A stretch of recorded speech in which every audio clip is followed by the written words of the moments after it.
it's me, Persita, and this is Persita's Paradox. So today, this is our first rebuttal from our Thought for Thursday or Thought on Thursday video that we posted last Thursday.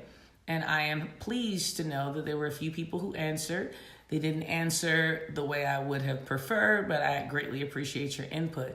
And the words that I'd like to build on today, or the concepts today, are coming from lack of motivation, lack of ambition, and time management. Now let's rethink the question. The question was, what needs to be rebirthed or have some type of resurrection in your life? Was it a person, a place, or thing? What exactly was it? It seems like most are leaning towards self-evaluational or self-motivational things. And I'd like to jump on board and simply say, it definitely for me would be my ambition and what I really want to seek out in my goals. This last couple of months, I'm not quite sure what has actually happened in the universe of the world and the society that we live in and the temperaments and our cultures and ethnic backgrounds of what we deem important or what we consider to be successful. But I have noticed within myself that it's been a little bit more complex for me to actually move as efficiently as I want to.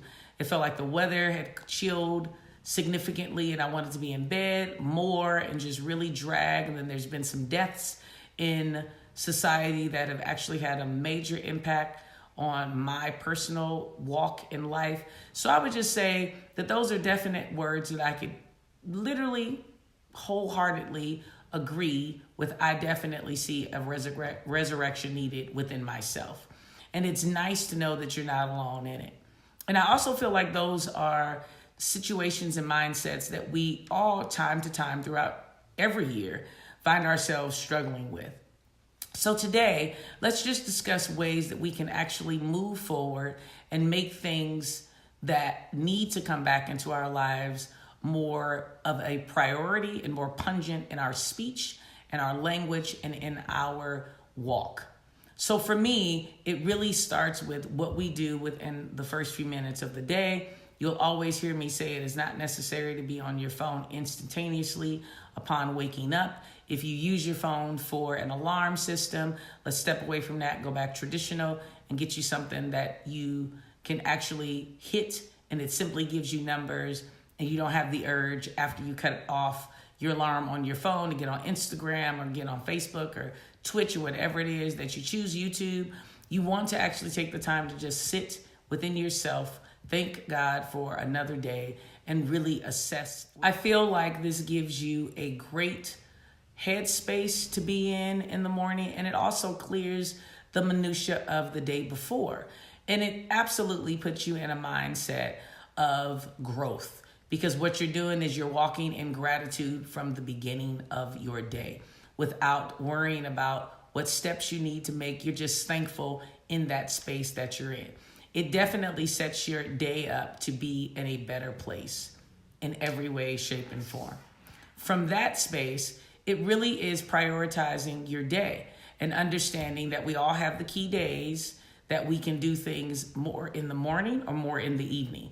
And we must know when we function best. I've always said, and I'll reiterate, I am a morning person. So most things that I need to get done should definitely get done before the hour of 2 o'clock in the afternoon. By 3, I am already in what I like to call mid-lunch mode, and I cannot consume not one more new thing.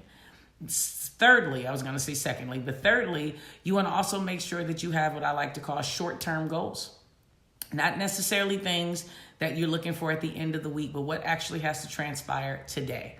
And you want to go with the easiest to the most difficult, because it's easier. It's like taking a test.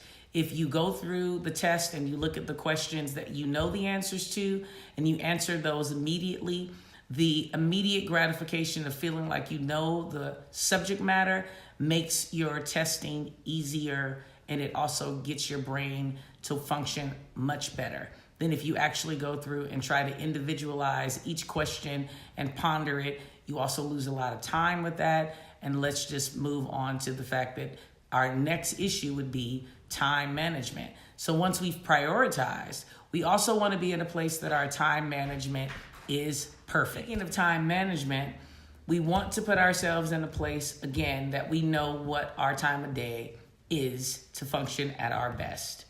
If you're hungry, if you're frustrated, if you're tired, do yourself a favor of not making any pertinent decisions during that time frame.